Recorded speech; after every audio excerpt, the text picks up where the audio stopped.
Bueno, pues nos enfrentamos ya a la última de las ponencias. En este caso, La Batidora, un museo en transformación, va a ser el título de la ponencia, y ellos son Lucía Aguirre y Daniel Llamas. Lucía Aguirre es historiadora del arte, con formación en gestión cultural. Ella trabaja en el Departamento de Comunicación y Difusión del Museo Nacional de Artes Decorativas, desde donde desarrollan proyectos de inclusión, de formación y de accesibilidad para todos los públicos. Daniel es diseñador estratégico, especializado en innovación social, cultural, educativa, asesora a organizaciones en sus procesos de innovación y experto, entre otros campos, en facilitación de metodologías y creación de formatos de participación ciudadana. Ambos, como decía, participan en el proyecto La Batidora, que surge con el objetivo de, junto con la comunidad, codiseñar cómo debe ser el museo en el futuro, a través de talleres, sesiones de reflexión, dinámicas de futuros, visitas guiadas y acciones de activismo artístico. En esta conferencia explicarán cómo nació el proyecto, cuál fue la metodología de algunos de los aprendizajes que están obteniendo para convertir el Museo Nacional de Artes Decorativas en una institución más democrática, más justa y más abierta. Si me he olvidado de algo, pues decirlo vosotros. Yo quería abreviar mucho para que tengáis más tiempo, así que, bueno, muchas gracias.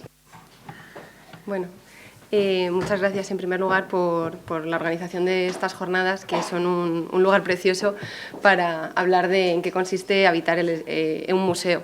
Habitar cualquier espacio cultural, pero en este caso pues, vamos a hablar de habitar un museo. También consideramos especialmente importante pues, este concepto de los cuidados, sobre los que vamos a hablar desde diferentes perspectivas, especialmente en estos tiempos en los que pues, los valores, los principios, los derechos, siguiendo con la línea de todos los temas que se han ido tratando estos días, tienen que ser recordados y reivindicados por todas aquellas personas, comunidades, colectivos que más lo necesitan. Gracias a todo el equipo del Museo Nacional de Escultura, bueno, pues por conformarnos, citarnos aquí y permitirnos compartir el programa con grandísimos, interesantísimos proyectos como los que hemos estado escuchando hoy, que es otra preciosa manera de hacer comunidad entre profesionales, interesados y demás. Venimos a hablaros, como ya habéis adelantado, de manera muy somera pero muy cierta, en qué consiste este proyecto de La Batidora, que como todos los proyectos, o la gran mayoría de proyectos que aquí se han presentado y que estamos acostumbrados a escuchar, nacen desde algo muy pequeñito y pues nos hace especial ilusión que llegue a Valladolid. Como dice Ana, somos un museo nacional, tenemos que estar en todo el territorio y llegar hasta Valladolid es maravilloso, estar en diferentes puntos del territorio español y bueno, internacional, que ya contaremos también, hemos llegado a otras partes del mapa. Nos hace especial ilusión porque bueno, es un proyecto también que se hace desde lo humano, ¿no? Desde esa involucración personal en la que, como me detendré un poquito más adelante, hace falta para que, es necesaria para que todos estos proyectos lleguen a buen puerto. El tema del día es habitar el museo, participar desde dentro y bueno, es esencial cuando un museo se deja habitar de verdad, como es nuestro objetivo, que es lo que estamos intentando lograr con La Batidora, se convierte en un lugar donde las personas pues, pueden sentirse vistas, escuchadas y reconocidas. Vamos a ver. Para contextualizar un poquito este proyecto y para aquellos que no conozcáis tanto el museo como a nosotros, ya han dicho, soy Lucía del Departamento de Difusión y Comunicación del Museo de Artes Decorativas. Llevamos trabajando junto a La Batidora, bueno, a IDI, que no solo lo conforma Daniel, él es la cabeza que hoy está representándola, desde el año 2022 con otra serie de proyectos. El Museo Nacional de Artes Decorativas es un museo de Madrid que está en la calle Montalbán, pero que bueno, estamos al lado del Retiro, al lado del Ayuntamiento, el del Museo Naval, formamos parte del paisaje de la luz.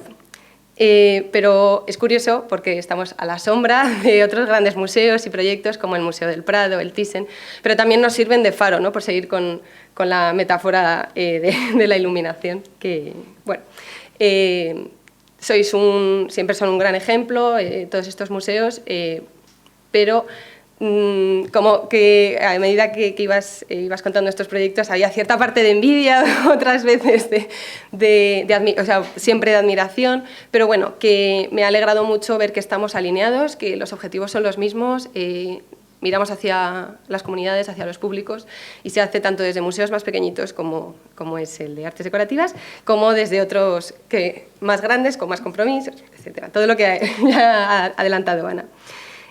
Formamos parte de esta red de museos estatales, del que el museo de esta casa, el Museo de Escultura, también es parte, por lo tanto, pues estamos ciertamente hermanados y me hace también mucha ilusión, pues ya nos hemos conocido algunos compañeros anteriormente, pero pues volver a ponernos cara. Bueno, vamos a hablar un poquito del pasado, del presente y del futuro del Museo de Artes Decorativas por aquello del contexto, que también anticipaba Ana. Es muy importante saber de dónde venimos y, bueno, sobre todo para ser conscientes si en este momento estamos donde queremos estar y si no lo hemos conseguido, enfocarnos en la dirección correcta. No quiero ser tampoco muy plasta, pero bueno, en el contexto de la creación del Museo de Artes Decorativas realmente nos lleva al año 1912, cuando se crea como Museo Nacional de Artes Industriales.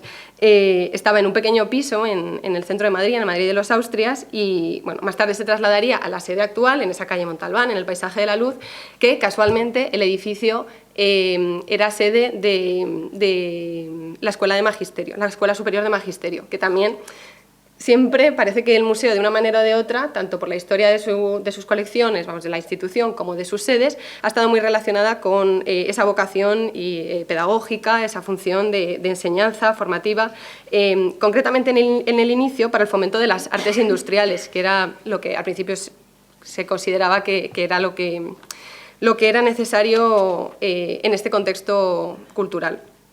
La idea era fomentar eso, las artes industriales, a imagen y semejanza del South Kensington Museum, el actual Victoria and Albert Museum, salvando las distancias, la verdad, pero bueno, sí, también es nuestro faro. La idea era dar formación técnica a artistas y artesanos, ya que esos productos de artesanía era con los que España había logrado hacerse un hueco en los mercados de consumo internacionales. Entonces había que dar formación, apoyo, y bueno, se hacía bajo el lema de ni teoría sin práctica, ni práctica sin teoría.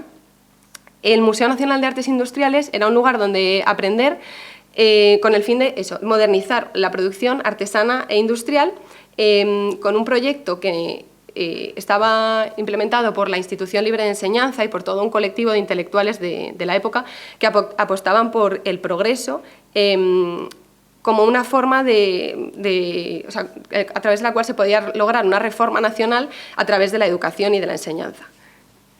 Bueno, desde entonces hemos cambiado mucho, como decíamos, bueno, cambiado de sede, cambio de nombre, pasa a ser el Museo Nacional de Artes Decorativas, que parece que era un poco más abierto, o sea, que representaba mejor las colecciones que allí se exponían.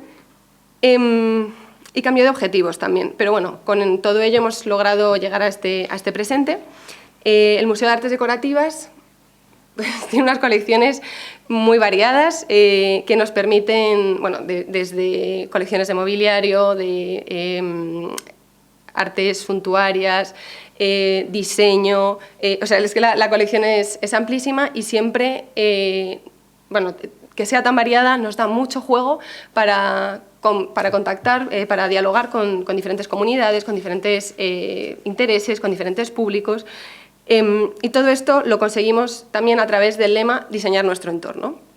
Es un lema que se impuso en el museo con el plan director de la actual directora, de Sofía Rodríguez Bernis, y que tiene como objetivo pues, interpretar toda esa cultura material, las ideas, los valores y las actitudes para difundir y contribuir activamente a crear un entorno vital de calidad a través de la responsabilidad social. Entendemos el diseño como algo más que esa profesión más vinculada con el siglo XX, sino como pues, un factor estructural del sistema social. Entonces, a través de este discurso, o sea, de este lema que nos pone en el presente, que es esa línea transversal a través de la cual se están llevando a cabo todos los proyectos, tanto expositivos como con comunidades de educación, como vinculados con tanto adquisiciones, incremento de las colecciones como de la exposición permanente, estamos viviendo nuestro presente. Lo hacemos a través también de la responsabilidad social. Como os decía, todos los objetos que conforman la colección son la excusa perfecta siempre para sacar un tema de conversación, extraer alguna reflexión, para contactar con diferentes colectivos que siempre encontramos la manera de hablar de nuestro entorno. Porque todos los objetos que están en esta colección son objetos que podemos encontrar en nuestras casas de diferente manera, obviamente, porque al final lo que ha llegado hasta nuestros días son objetos que están en la colección pues de una calidad innegable, de un valor material o histórico también que se saltan a la vista, pero son al final mesas, son vasos, son sillas, son todos esos objetos que nos rodean y que nos permiten, nos resulta muy fácil extrapolarlos a otras formas de diálogo. Es entonces cuando la responsabilidad en el museo pasa a tener un papel importante. En este sentido, quería destacar la labor de Paloma Muñoz Campos, que esta compañera lleva muchos años ya en el museo y ella entiende los cuidados de la manera más integral que se puedan entender. Ella, de hecho, es de formación restauradora, también es conservadora, pero es la responsable del Departamento de Derechos Culturales y de responsabilidad social en el museo. Por lo tanto, desde el punto de vista de Paloma Muñoz Campos, se protegen las colecciones, se protegen los almacenes, se protege nuestro patrimonio, pero también a todas aquellas personas que deben de disfrutarlo. Porque desde antes de que a los ODS, a los derechos culturales, a la Agenda 2030 se le pusiera nombre, ella estaba ya trabajando en estas líneas. Tampoco quiero resaltar el trabajo de Paloma, pero vamos, que ha habido muchos trabajos en esta línea que se han hecho desde otras instituciones que también deberían de ser resaltados continuamente. Desde el año 2009, Paloma ha estado trabajando con colectivos que no eran públicos, con el objetivo de ayudar a entender cómo se debería de mirar el museo, o cambiar la manera en la que ellos miraban al museo, pero también la manera en la que desde las instituciones culturales o desde los lugares de legitimidad se mira a estos públicos, se mira a estas personas. Algunos de los colectivos y los proyectos que ha llevado a cabo son estos que pongo en pantalla, tampoco me quiero detener mucho sobre ellos, también así os invito a que accedáis a la web del museo, podéis ir pinchando en cada uno de ellos. Ha trabajado con personas drogodependientes, os voy contando, esto sería Enganchados al Arte, con el grupos del Centro Penitenciario de Soto del Real, y han trabajado con grupos de centros penitenciarios en varias ocasiones. De hecho, se sigue en contacto con estas asociaciones. Personas con enfermedad grave del Centro de Rehabilitación Psicosocial de Las Rozas, grupos de personas con discapacidad intelectual y del desarrollo. Actualmente estamos trabajando con espacios de igualdad y creando esta comunidad.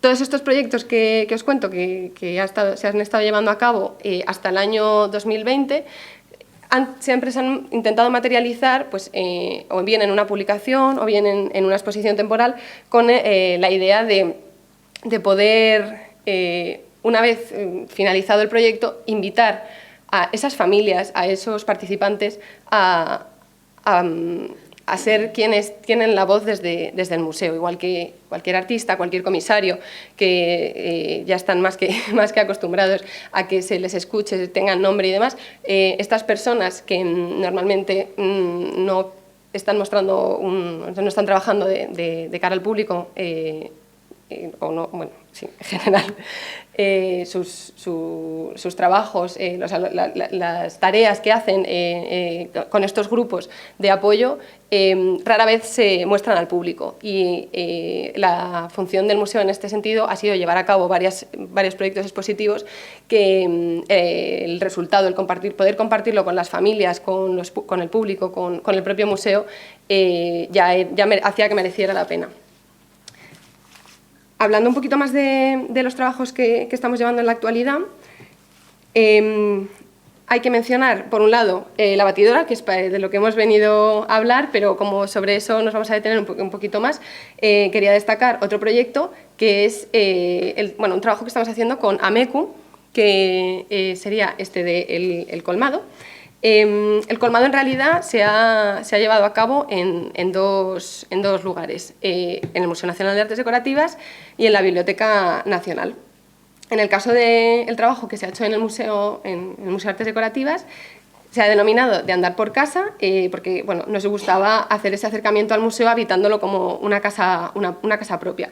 Y el objetivo era construir herramientas de mediación cultural que fueran aplicables a diferentes entornos contemporáneos. Es decir, no nos centramos exclusivamente en museos ni en centros culturales, sino de producción contemporánea. Estos primeros acercamientos no se hacen así a la ligera, llamando. En nuestro caso no podemos hacer una convocatoria y recibimos un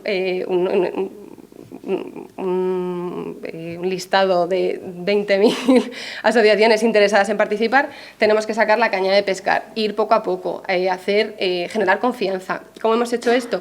Pues identificamos cuáles eran los colectivos con los que nos podía interesar trabajar a través de Amecum, y elegimos los espacios de igualdad de mujeres en la periferia. Entonces, para traerles al museo, primero hay que generar una red de confianza, y para ello lo que hicimos fue, con el grupo que trabajaba en una sesión de meditación en el espacio de igualdad en Entrevías, les invitábamos al museo, a una sala del museo, a llevar a cabo esa sesión de meditación, hacerlo en torno a las piezas del museo, que, como os digo, siempre dan pie a generar esos diálogos. También hemos hecho talleres de caligrafía china, que era lo que hacían en su espacio de igualdad. Entonces generamos esa red de confianza haciendo ese mismo grupo, les sacamos de su zona de confort y salen de su barrio para acercarse al centro de Madrid, para volver a hacer esos talleres de caligrafía. Igual hicimos también otra sesión de pintura de dibujo al carboncillo en el hall del museo. Pues bueno, vamos generando esas redes de confianza, que es un trabajo muy lento, muy delicado y que realmente va teniendo sus frutos. Con el trabajo de Amecum hemos tenido una segunda temporada, por así decirlo. Igual que con la batidora, todo esto es posible gracias a la Fundación Daniel y Nina Carasso. Y en este segundo episodio, el proyecto, en vez de andar por casa, pues ahora se va a llamar Dar la Vez. Siempre nos gusta utilizar como estas expresiones muy familiares que para las personas que participan en los propios proyectos, pues también les haga gracia, puedan generar pues, un poquito de amistad con el propio proyecto. En los espacios de igualdad con los que hemos trabajado han sido el espacio Mujer Madrid, el espacio de igualdad Hermanas Mirabal y bueno, actualmente también estamos trabajando con el espacio de igualdad Gloria Fuertes.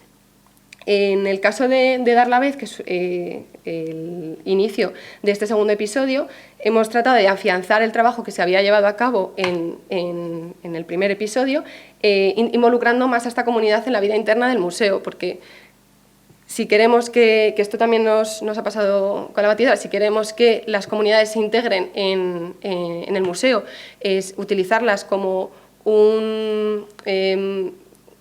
servir nosotros de altavoz. Además, tienen que conocer, es necesario conocer en qué consiste la vida del museo, cuáles son las áreas principales, cómo funciona, cuáles son nuestras dificultades, nuestros intereses, los valores. Entonces, Esta segunda fase se inicia de esta manera y ha continuado con otra propuesta que se llamaba A Mesa Puesta, que en esa estamos actualmente, se ha celebrado una sesión de momento. Se trata de un trabajo de escucha con el objetivo de crear su propia guía, una guía pues, evocadora, propia, divertida, anecdótica, pero también con rigor científico, porque también es algo que se expresa desde el museo, que es esencial hacer esto. Llevamos otra serie de proyectos a cabo que también son muy interesantes, pero tampoco me quiero detener mucho en ello. Actualmente estamos llevando a cabo un taller de videopoesía con el público más complicado al que nos hemos acercado hasta la fecha, que son adolescentes de 16 a 18 años que acuden a un centro de día están en situaciones familiares sociales complejas. Lo estamos haciendo con mediadores porque también es importante, al final, los que estamos trabajando en estos departamentos de difusión y comunicación, que actualmente es un departamento que formamos 4 personas, pero históricamente ha sido de 1 o 2 personas a lo sumo, somos del cuerpo facultativo de conservadores de museos, no somos mediadores, no somos educadores, nos vamos formando en todas estas líneas. Entonces, las labores de mediación o de arteterapia es importante, sobre todo con estos públicos tan delicados, hacerlos desde la profesionalización, con conocimiento o con una buena formación. Yo la verdad que, siendo sincera, y es un proyecto, o sea, esto también nos ha pasado con la batidora, confiamos en que mediadores, especialistas en design thinking, arteterapeutas, van a poder hacer de manera mucho más sólida el trabajo que podemos estar diseñando o que podemos estar identificando como una necesidad desde el museo. Otro proyecto que se está llevando a cabo ahora sí desde la arteterapia y con un arteterapeuta profesional es actualmente el trabajo con un centro de día de Majadahonda de personas con discapacidad, que el proyecto se llama Museo Diverso y que también, pues si los jóvenes vienen los martes por la tarde, ellos ocuparán los talleres los martes por la mañana. También colaboramos con la Asociación Argadini en esta idea de hacer prácticas profesionales para estas personas con discapacidad o con trastorno del espectro autista en tareas de auxiliar de museos, ya sean de conservación o dentro de las áreas de las salas. Otras líneas que estamos trabajando es con Acercacultura, que es esta plataforma que pone en contacto a entidades sociales que trabajan con personas en situación de vulnerabilidad con la oferta de ocio cultural, entre los que pues, actualmente estamos ofreciendo cuentacuentos con intérprete en lengua de signos. Y bueno, todo esto nos lleva al futuro, que es el transformar el museo. Como decía, identificamos unas necesidades. El Museo de Artes Decorativas, con ese nombre, que también me daba como mucha envidia, le decía a Dani, jo, qué envidia, cómo se puede cambiar el nombre de un museo. Esto nos lleva generando problemas mucho tiempo porque ¿qué son las artes decorativas? No nos representa, necesitamos un cambio de sede, hay mucho trabajo que hacer. Entonces, la propuesta de la batidora nace de esta necesidad de hacerlo más abierto, con una comunidad activa, plural, inclusiva, siendo un museo, como decía, que escuche, pero que también hable, que sirva de altavoz a esa comunidad, que forma parte, que nos entiende y que nos ayuda a estar en la tierra. Desde los museos se hablan unos lenguajes muy complicados, muy propios. Cuando llevas unos años trabajando en el museo te das cuenta cuando empieza a entrar gente nueva, pero qué raro, esto también lo hemos comentado muchas veces, qué raro habláis en los museos, de verdad, es que tenéis un lenguaje propio. Y esto nos pasa también cuando nos queremos acercar a las comunidades, a los públicos, que resultamos muy ajenos, pues, también como esa cuestión elitista que nos queremos quitar, y por eso la batidora. La batidora realmente es un sacudidor, es un objeto que poseemos, que las colecciones del museo tienen batidoras o batidores, que sirven para sacudir las alfombras, para quitar el polvo, y era lo que queríamos hacer con el museo. Para ello es clave tener una comunidad que sea estable, pero que sea cambiante como es la sociedad, una comunidad que esté viva y que también nos mantenga activos dentro del museo. que sea crítica ante la legitimidad del propio museo, pero que sostenga los principios del mismo. Por eso es importante involucrarla en cuáles son las líneas básicas de trabajo, cuáles son los valores fundamentales que no se pueden perder desde una institución nacional, estatal y bueno, una administración pública. Es una comunidad que queremos que sea plural y que nos ayude a identificar cómo tiene que ser ese museo del futuro. Y bueno, aquí es donde nace la batidora, que tenemos un pequeño vídeo. Tienes que tardar en cargar.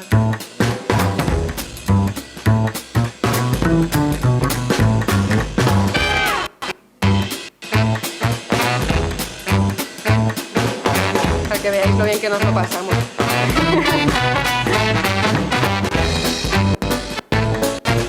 Pero también trabajamos mucho. Hacemos pensar mucho a la comunidad. Y mover.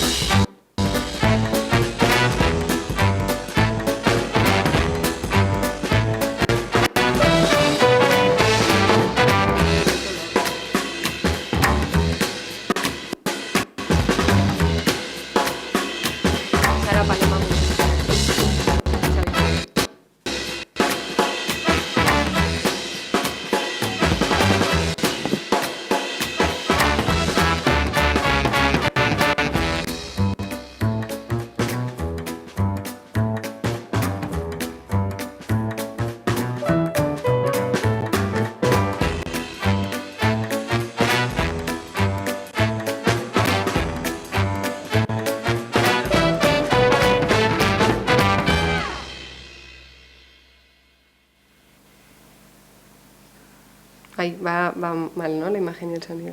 Sí, yo creo que... Bueno, dale. Vale, Deja. seguimos. Vale, pues voy... ¿Habló por el mismo micro? Sí. Vale. Lo dejamos así como en medio. Vale. Pues allá voy. Yo soy Daniel y junto a Lucía pues hemos estado liados en esto y también os doy un poquito de contexto de dónde vengo, porque en este caso yo soy un poco, como digo, intruso en este sector, en este ámbito, porque yo no vengo originalmente del sector cultural, de hecho soy ingeniero, no lo digo muy alto a veces, pero entonces yo trabajo en una asociación que se llama IDI, coordino los proyectos que tienen que ver con, sobre todo, participación ciudadana con instituciones públicas. Entonces, a veces hay museos, a veces hay educación, hay ayuntamientos, siempre buscando un poco ese punto de impacto social, ¿no? Realmente en IDI nos movemos al final entre esa intersección, ¿no? Entre cultura, educación, ciencia, y hacemos proyectos muy diferentes. Entonces, más bien tenemos esa parte metodológica que nos gusta pues, aplicar en diferentes sitios y también pues, llegar como un poco con la mente limpia, ¿no? De a lo mejor el lenguaje este que decías, ¿no? Y tal.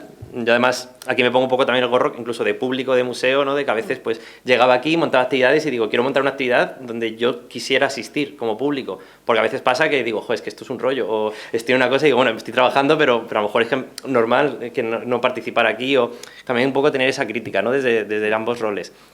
Entonces, bueno, realmente en IDI, aunque somos la asociación, pero nos llamamos comunidad, porque todo lo que hacemos, todos estos proyectos de participación ciudadana, pues lógicamente involucran a nuestra comunidad y a diferentes comunidades que vamos incorporando. Hay cosas en concreto, además, iniciativas, que lo que hacemos es acompañar a esas personas de la comunidad que quieren proponer algo nuevo y les damos las herramientas y los recursos para que puedan sacarlo adelante. Entonces, dicho esto, hace ya unos cuantos años conocimos a Sofía, al museo, y queríamos hacer algo en conjunto, no sabíamos qué todavía, y empezamos pues, a hablar, tuvimos además bastantes conversaciones y tal, de conocer el museo, de ver problemáticas, ¿no? Aquí no llegamos al final con una idea de hay que hacer esto, sino que nos contasteis todo el contexto de lo que acabas de explicar, y dijimos, bueno, puede tener sentido de momento empezar con una cosa que ya habíamos hecho más veces, que se llama Diseñatón, que es una experiencia de participación ciudadana, un poco una mezcla entre laboratorio ciudadano y hackathon, por decirlo así, donde juntamos a 40 personas que no se conocen de nada y que se ponen a trabajar a partir de un reto que hemos propuesto, de una serie de directrices. Y veíamos que tenía sentido, ya que había gente interesada en el ecosistema del museo, también gente de nuestra comunidad, habíamos como unas directrices así relativamente claras, pues hicimos la prueba de montar el diseñatón, que esto fue pues, bueno, por nuestra cuenta, ¿no? de ambas partes, y que esto fue a finales del 2022. Y la verdad es que funcionó muy bien, la convocatoria además se apuntó mucha gente, tuvimos que seleccionar los proyectos que salieron. No es tanto el hecho de que salga la idea del siglo, sino el hecho de que la gente que se juntó allí, pues de hecho seguimos colaborando con ellas, de hecho la asociación es presidida por una persona que participó en ese diseñatón, entonces siempre hay como mucho dinamismo en este tipo de formatos que organizamos. Y fue la entrada, ¿no? el pistoletazo de salida para todo lo que vino después, porque aquí pues empezamos a conocernos parte ya de los equipos que íbamos a configurar luego lo que viene con la batidora, y vimos que tenía sentido presentarlo a la convocatoria de Caraso. Pues la verdad es que el nombre no me lo sé bien, Alianzas para la Democracia Cultural, creo que se llama, ¿no? Que de hecho nos la dieron como de rebote, ¿no? de segundas. Y salió pues el proyecto sobre todo porque tenía este objetivo, o más bien esta particularidad, ¿no? de que no se estaba haciendo algo en concreto como lo que estábamos definiendo, y a Caraso le interesaba, ¿no? Dentro de sus proyectos, pues a lo mejor había mucho trabajo en ámbito más privado, pero en este caso pues Museo Nacional, había una serie de características que bueno, le interesaban, y por eso pues empezamos a trabajar desde principios del 23, también con Amecum, con Transferencias Design, bueno, tuvimos ahí el consorcio, ¿no? que montamos para esto. Y el objetivo pues, de la batidora, lo que ha contado Lucía, ¿no? que al final era crear esta comunidad en torno al Museo de Artes Decorativas. Ya existía una comunidad, entonces era coger a una serie de personas que estuvieran interesadas en pensar cómo podría ser el futuro del museo, ¿no? Todo este cambio, todo este proceso de transformación, y que todo esto se hiciera a través de una serie de experiencias, de una serie de acciones que estuvieran concebidas, digamos, desde el punto de vista metodológico, para poder desde ahí sacar qué funciona, qué no funciona, qué se puede extrapolar, qué se puede hacer en el futuro, que no sea simplemente una cosa de, bueno, nos quedamos aquí, lo celebramos y todo el mundo a su casa, sino de que en el futuro pues luego se pueda seguir trabajando y que el museo herede, en cierto modo, esa comunidad o ese entusiasmo para seguir trabajando con esas personas. Lo planteamos en torno a 4 ejes, que son estas 4 batidoras que hayamos puesto allí, que son democracia, pensamiento, identidad y sostenibilidad. Que son palabras muy manidas, pero que realmente lo que queríamos transmitir, ¿no? con estos titulares, en la parte de democracia, explorar cuáles son los mecanismos de gobernanza que pudieran tener sentido dentro de una comunidad, en este caso en una institución pública, museo, etcétera.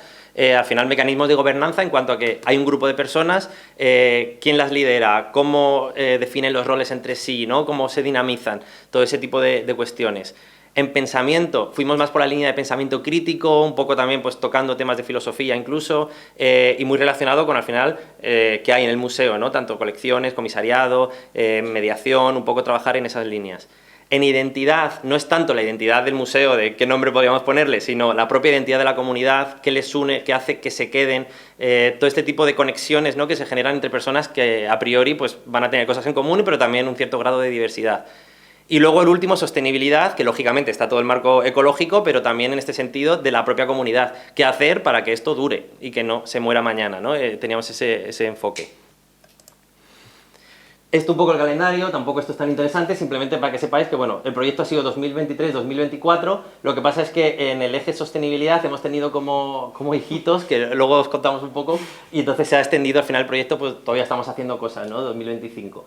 Pero bueno, esto nos lleva aquí, que es lo que os decía. En la parte de sostenibilidad, lo que hicimos fue trabajar en 3 niveles que le llamamos macro, inter y micro. Macro tenía que ver más con el espacio del museo, los alrededores, el entorno, también a nivel planetario incluso, más la parte que podríamos definir como ecológica, ¿no? Y al final más sistémica.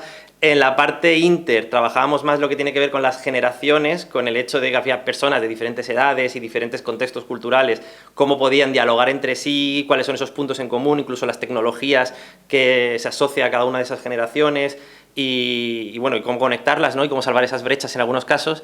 Y la parte micro tenía que ver con los afectos, al final, más casi a nivel micro, ¿no? Individual, o más de las relaciones personales que se generan entre la comunidad, cómo eso poder fomentarlo, que luego derivó al tema de la alimentación. Salió mucho, la gente de la comunidad quería tratar esa cuestión, y con esto hemos diseñado 3 acciones comunitarias que le llamamos como de activismo comunitario, artístico, donde lo que hemos hecho ha sido dar un poco el pie a que la comunidad lidere hasta cierto grado. Luego contaremos un poco también aprendizajes, ahora esto es como solamente la explicación, pero donde queríamos también involucrarlas de una manera más activa, ¿no? Entonces esto es lo que hemos estado haciendo todo este 2025, que todavía faltan algunas cosas que luego os invitaré también al final, por si alguien quiere venir. Y nada, algunas características salen X en vez de emojis, pero tres características que creo que son claves. Una fue la convocatoria que abrimos en febrero del 23, la cual ha seguido abierta y todavía no hemos cerrado el formulario, o sea que realmente está ahí, porque más allá de que al principio pues vino como la oleada de gente que se interesó cuando lanzamos la publicación y todo esto, siempre ha ido metiendo gente nueva a través del formulario. Es un formulario hecho con toda la intención que sea tampoco difícil, ¿no? Pero por lo menos que le pongas un poco de cariño. Tardas 15 minutos en rellenarlo. No es una cosa que hagas cuando estás ahí mirando el móvil de rebote, me ha llegado no sé qué, y pones el email y ya está. Queremos que la gente que lo rellene sea gente que luego, que por lo menos que le interese al principio y que se involucre y tal. De hecho, algunas de los correos que hemos mandado han tenido 100% de tasa de apertura. Entonces, al final, por lo menos la gente que está metida le interesa el tema. Luego lo que os comentaba de la comunidad sostenible, ¿no? De la parte esta de tener también una interacción muy directa con la comunidad, que no sea simplemente mandar un correo, ¿no? Que a veces se llama comunidad al concepto de audiencia fui una vez a un museo, no digo nombres, pero fue a un museo que me dijeron, no, es que tengo una comunidad de 200.000 personas, y dije, ¿cómo hacéis eso? Dice, no, es que cada vez que se registran al wifi automáticamente pasan a la base de datos. Digo, bueno, vale, pero ¿a qué llamamos comunidad, no? Entonces, el hecho de que la propia gente también esté involucrada. Y luego la metodología, que esto es una parte muy importante, que todo lo que estamos haciendo lo estamos documentando en tiempo real, estamos generando informes, estamos generando guías, las herramientas están abiertas, luego os enseño también alguna capturilla. En cuanto a la gente que venía, teníamos como varios intereses, porque primero, ¿a quién íbamos a llamar? Pues a la gente que ya estaba. Que no sé si quieres comentar un poco el típico público que tiene el museo. Sí, las incondicionales. Nuestro público principalmente son mujeres de entre 35 y 60 años con formación superior y, bueno, muchas de ellas de la zona centro de Madrid, entonces siempre pues hemos querido... Ese es el público general, sí, el principal, vamos. Y luego pues nuestro objetivo era acercarnos a la periferia, no jóvenes, como antes se ha hecho la diferencia, más bien adolescentes, comunidades racializadas, esa es nuestra búsqueda, pero sobre todo las incondicionales. Sí, la primera convocatoria que lanzamos, pues podríamos decir que el 90% eran incondicionales y jóvenes culturetas, que le llamamos aquí, que también es el público típico de AIDI en muchos casos. Sí, opositoras, y gente muy estudiosa, muy tal. Luego el siguiente círculo que queríamos explorar era, por ejemplo, pues más generación Z, gente más joven, que no sabíamos dónde estaban cuando les convocábamos, ¿no? Gente a lo mejor un poco más de corte activista, entre penuchis, que le llamo yo, como a lo mejor gente que tiene su empresa o que tiene un negocio, como otro tipo de perfiles que no venían de forma natural. Nos dimos cuenta de que, bueno, luego tampoco quiero hacer spoiler de los aprendizajes, pero sí que nos ha costado realmente mantener una continuidad de cierto tipo de perfiles, pero sí que era fácil que vinieran a una cosa solo. Entonces también dependía mucho de la propia narrativa de cada actividad y no tanto a lo mejor de la narrativa global. Que luego ya tenemos como el eje la órbita más externa, donde pues es un poco los públicos que has comentado, ¿no? Antes también y que hemos podido trabajar en acciones puntuales dentro de la batidora. Que aquí, bueno, las transbordadoras... Sí, bueno, de otros colectivos a explorar que son en esa línea de la última capa de la cebolla, de aquellos lugares a los que queremos llegar, que son esos espacios de igualdad que son de mujeres de la periferia, sin necesariamente tener una formación superior o ningún tipo de formación, cuyos saberes son enriquecedorcísimos, o sea, es de verdad de los trabajos con los que diría que más hemos aprendido de la comunidad.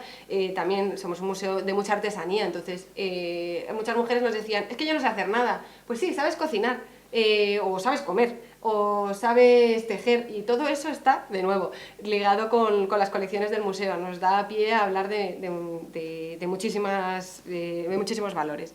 Y luego la otra imagen que sale abajo es con un colectivo de trans, que están liderados por Vanessa Peña y Julio Jara. Ellos son una comunidad que forman parte residen en el monasterio de Loeches, que es un pueblo de Madrid, y que están tejiendo a las puertas del Museo de Artes Decorativas. Bueno, en este caso estaban dentro, pero... La intención es esa, sí, ir a diferentes instituciones culturales y bordar en la puerta. Sí, para reivindicar el papel de esta comunidad, ser escuchada, pues esos valores que venimos reivindicando todos, creo que en todas las jornadas de estos tres, o sea, en los 3 últimos días. De hecho, esto ha sido un spin-off de la batidora, realmente, que ha surgido de ahí.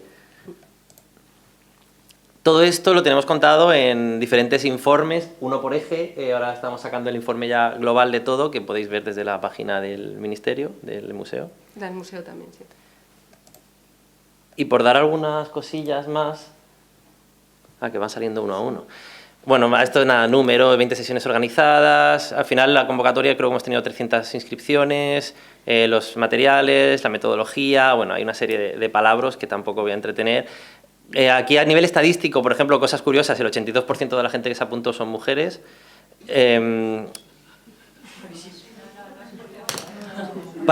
Para mí es curioso. De esto hemos estado también debatiendo mucho sobre este tema. Y luego a nivel geográfico, la mayoría de la gente de Madrid, sorpresa, pero también es curioso, en algunos casos ha apuntado gente pues, de Argentina, de varios sitios más lejanos, más deslocalizados, que sí que pudieron participar porque las sesiones, en cada eje, digamos, que teníamos una serie de actividades que planteábamos, siempre había alguna que fuera una visita al museo, en todos los ejes creo que se hizo, sobre todo a los almacenes y tal, alguna que fuera online, alguna que fuera híbrida y alguna que fuera presencial, intentando combinar. Y de cada eje lo que aprendíamos lo íbamos luego llevando, permeaba, digamos, goteaba al siguiente o no en función de si funcionaba o no. Que de hecho nos dimos cuenta de que, por ejemplo, lo que más funciona, las híbridas, es lo que peor funcionó porque la gente que estaba como online ni estaba en una ni estaba en otra, era difícil de organizar. Sí que funcionaba el hecho de, por ejemplo, quedar primero online para preparar lo que iba a venir luego presencial. Entonces, online, por ejemplo, sí que se conectaba pues, la gente de otros países. Esto sí pasó y, de hecho, con algunos de los participantes luego hemos hecho otros proyectos, también otros spin-offs que han salido a raíz de esto. Y la comunicación la teníamos por correo, era lo principal, pero luego hemos abierto una comunidad de WhatsApp también, como varios grupos, la gente está hablando por allí, entonces nos ha servido mucho esa vía, es lo principal.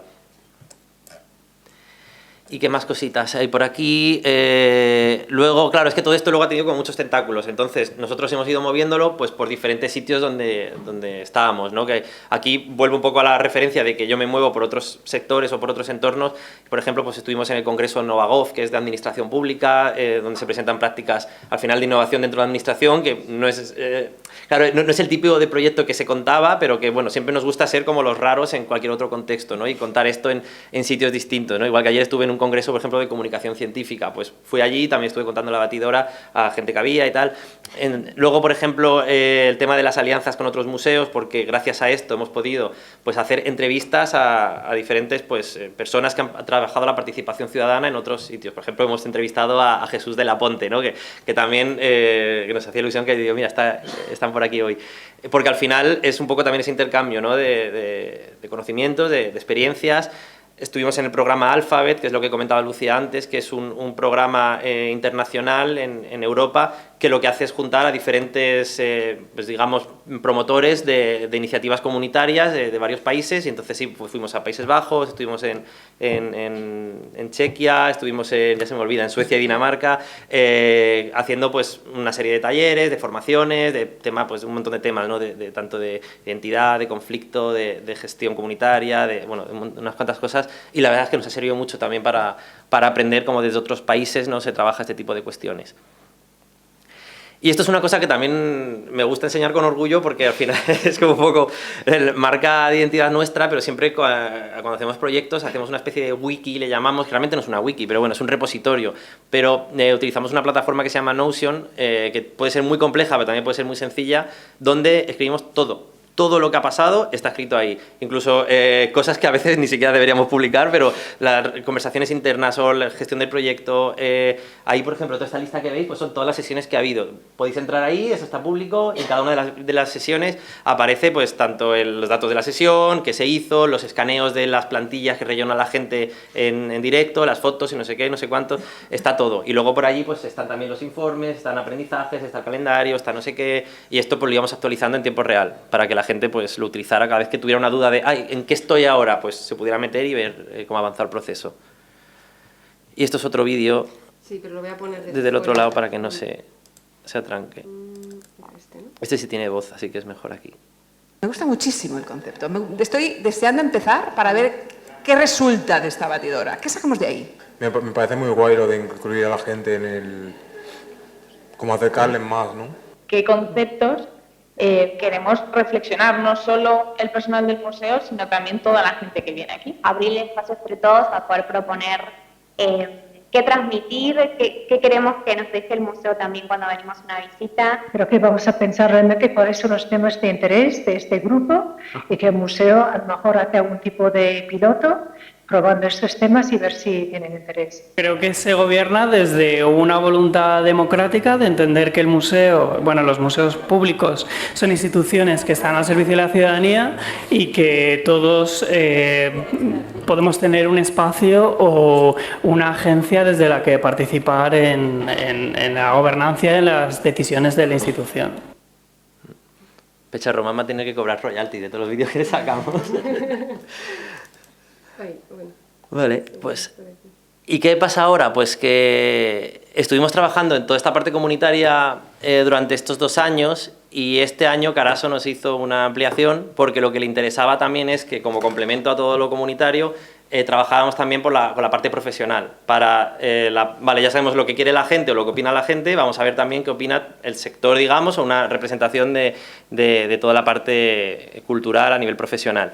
Entonces, hemos empezado otro proyecto este año, que realmente solo dura este año, ya lo estamos acabando también, donde hemos convocado a diferentes personas de instituciones culturales, también educativas, sociales, alguna privada, galerías, hemos ido a varios perfiles diversos para que pudieran pues, venir a otro tipo de sesiones más serias, un poquito más serias, pero también pues, al final utilizando este tipo de metodologías de participación, que cuando digo metodologías, pues al final muchas veces es poner posis, pero también habíamos hecho pues, más la parte artística, más de juego, más de no sé qué.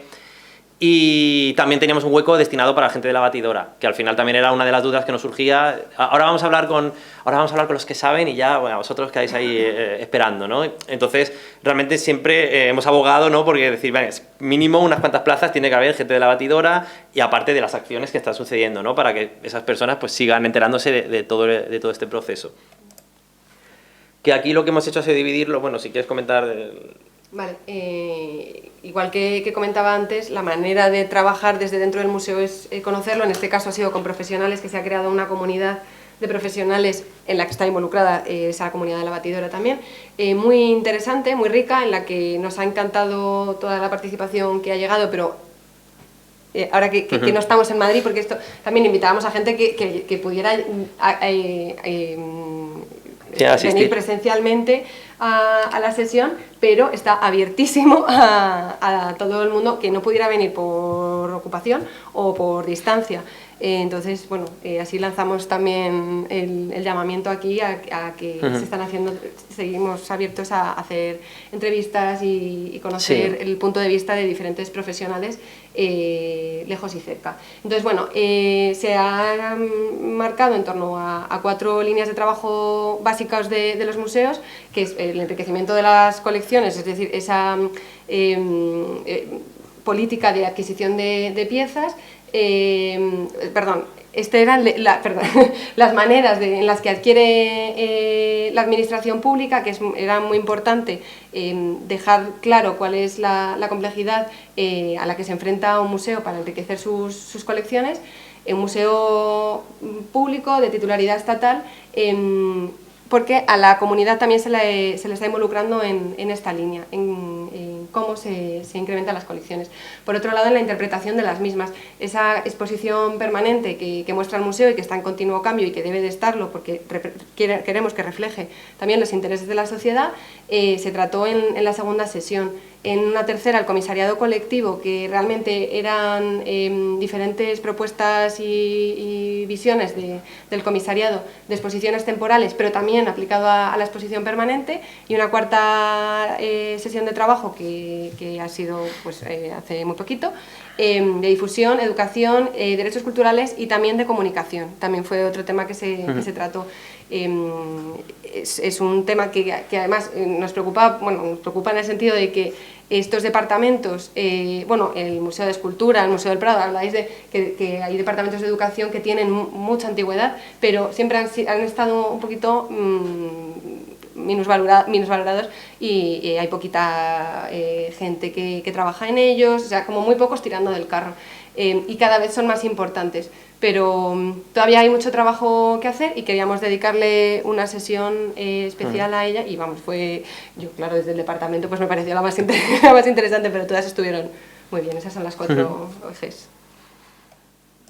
Y nada, o sea, realmente aquí el objetivo está todo muy centrado en las sesiones, pero la metodología está diseñada para que antes y después podamos tener entrevistas, visitas, no sé qué. Lo que pasa es que al final pues es gente ocupada y es difícil pillarles más que el rato que están ahí en el museo, pero bueno, estamos abiertos a todo esto. El objetivo al final es generar una guía con recomendaciones para la implementación de prácticas de participación ciudadana dentro de una institución museística similar, ¿no? Como el Museo de Artes Decorativas, y compartir todo este proceso también en complementación con bueno, todo lo que hemos contado de los informes. Dicho esto, ¿cuánto tiempo nos queda? Menos 20. Sí. 20 minutos. Ah, vale. No, es la o no era así. pregunta, ¿no? Vale. Pues Entonces, 1. ¿O No, no? no hay problema. Bueno, en esa línea, Sí. esta propuesta de esta publicación, voy a citar a Sofía, a la directora, no queremos enseñar a madre a hacer hijos, es peligroso que desde el Museo Nacional de Artes Decorativas, que tenemos poca experiencia, sobre todo en poco tiempo, se ha estado llevando a cabo este proyecto de participación ciudadana, que realmente esas propuestas que hagamos sean sentando cátedra, pues en absoluto. Vamos a hablar desde la experiencia, simplemente con aquello que hemos aprendido de estas sesiones de escucha con otros profesionales y vamos con la idea de que la publicación también pueda seguir creciendo, sea replicable no solamente a otros museos, sino a diferentes instituciones culturales o bueno, de espacios contemporáneos y vamos, que sea útil para poder insistir en estos trabajos comunitarios de participación ciudadana. Vale. Y ya entonces, para acabar, lo que queríamos compartir, esta es la parte que decía que era flexible, porque la puedo contar directo, podríamos hablar 5 horas de cada cosa, porque realmente con los informes lo que hemos reflejado también es luego un análisis posterior más crítico de cosas que han funcionado, cosas que no han funcionado, que a veces pues está bien exponer, pues mira, todo muy bonito, los números, la gente riéndose, pero hay cosas que han salido mal. Entonces, también poder tener la oportunidad de compartir eso, ¿no? Que aquí, por sacar, ya digo, son como, hay 1000 temas, ¿no? Pero sí que en la parte, sobre todo primera, cuando hemos estado planteando democracia y digamos, esos mecanismos de gobernanza, ¿no? Y de quién tiene que estar o cómo tiene que estar representado todo esto, nos pasaba mucho pues el tema de la diversidad, ¿no? De que al final, pues, está el público que es el fiel, tampoco queríamos traicionarles y decirle, no, es que ya estáis en muchas cosas, no podéis estar en esto. Vamos a buscarnos a los que no están, pero si los que no están no tienen interés, hay que obligarles a estar, ¿no? Y ponerles como chantajes para que vengan. Ese tipo de dudas, ¿no? Nos ha llevado pues también a ver hasta dónde se podía llegar, que es un poco lo que decía antes. Se puede chantajear una vez, pero no muchas veces. Y bueno, y que también que nuestras convocatorias, como digo, tenemos que ir rascando mucho Claro, a las comunidades. invitar a gente. Nos cuesta mucho llegar a los públicos a los que no llegamos. O sea, parece una obviedad, pero desde un pequeño altavoz que tenemos, pues siempre llegamos a los mismos. Entonces, cuando queremos tener otras comunidades representadas, es que tenemos que ir a buscarla, a tratarla, a conseguir confianza. Y muchas veces la crítica que hacemos desde dentro tanto del museo como de AIDI es que muchas veces se insiste en trabajar con las mismas personas y queremos que esa comunidad siga creciendo, siga estando viva. Si son las mismas, generaba como varios problemas, ¿no? Uno es, primero, la gente que venía, como le gustaba tanto el museo, se sentían como se subyugaban a los dioses del museo, no como que solamente querían escuchar que hablara el museo, que dijera lo que tiene que decir, no sé qué, pero no querían opinar, es como, no, vosotras sabéis, tal, contadnos cosas, y decían, no, es que esto es del revés, tenéis que hablar quienes venís. Entonces había una serie de jerarquías que bueno, había que romper de primeras, ¿no? Luego también, por ejemplo, a la hora de opinar, como este grupo, pues lo que llamo yo el sesgo de superviviente, pues como era el mismo perfil, pues opinaban lo mismo, decíamos, consenso absoluto, es como consenso absoluto porque sois justo este tipo de perfil que estáis viniendo aquí, probablemente toda la gente que se ha quedado fuera a lo mejor piensa de otra manera. Y de hecho incluso se generaba una especie de crítica, ahora que hablamos, ¿no?, del tema de lo del porcentaje de hombres y tal, había algunas dinámicas donde jugábamos con arquetipos de perfiles, ¿no? Y poníamos el señor que quiere ver el Real Madrid y por eso no está hoy en la sesión y no sé qué. Y la gente que estaba, pues a lo mejor había un poco de sorna, o como y dices, quieres que venga, pero a su vez te estás riendo de él. Entonces como que había ya una serie de debates que, bueno, eran interesantes. Por la parte de pensamiento, sí. ¿Qué pasa? Ah, vale. Bueno, Pues que nada, ha habido muchos debates, sí. Nada, le hago... Voy pasando, sí. Sí, Voy planteando. Sí, no, sobre todo en algunas de las sesiones, al final, también trabajamos este tema del choque generacional, de qué cuáles eran las tecnologías que utilizaba, bueno, que es un poco al final lo que hemos contado antes, así que nos hemos adelantado con eso. Y esto es que os animo más a que miréis los informes, porque es que tienen 1000 cosas. También el tema del reparto de roles es muy interesante porque mucha gente que creemos, no, es que hay que empoderar, es que tienen que participar activamente y tal, pero luego cuando les dábamos ese liderazgo no lo aceptaban, no lo querían, lo que decían. Ya tengo muchos problemas como para que venir al museo y que encima me hagas pensar más. Es decir, yo lo que quiero es que me digas dónde tengo que estar, qué tengo que hacer y no sé qué. Y eso también pues depende del tipo de persona, ¿no? Y estuvimos identificando ese tipo de roles. Y ya está. Os voy a decir, más bien que los pongo los QRs porque si tenéis curiosidad está la web de la batidora donde se llega a la wiki con todos los informes. Si todavía queréis apuntaros a alguna de las cosas que quedan por hacer, pues podéis hacerlo desde la página de IBI y si no, igualmente el correo que pongo ahí abajo por si alguien quiere que le hagamos entrevista, que nos presente su museo, que nos invita a lo que sea. Estamos ahora como en ese proceso de expansión y de hablar con todo el mundo para que el proceso y toda la guía y todo pues sea lo más rica posible. Así que ya está. Muchas gracias. Sí, déjalo un poco, sí.